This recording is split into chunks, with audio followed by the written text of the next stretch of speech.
常副总，你也加班啊？对呀，发布会马上就要召开了，这2天都在加班。你也是在忙这个？啊，我刚来，对很多都不熟悉，希望自己能帮得上忙。别太晚了，这个点儿女孩子一个人走路不安全，早点回去吧。再说了，咱们的顾总可不会因为你加班就给你加班费呀！啊。好的，那您先回去，等我这点忙完，我就回家。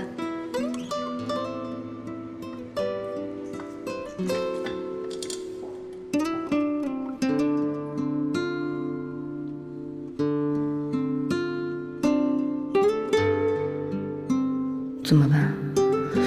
我应该怎么才能赶走那个南宫琉璃呢？就算是让顾西城每天尽量早点回家，好像也起不到多大的作用吧。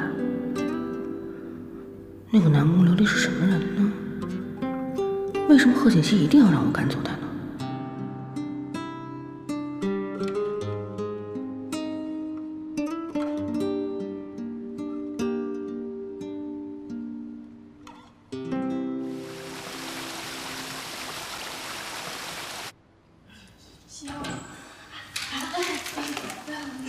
经理，经理，这次发布会怎么样？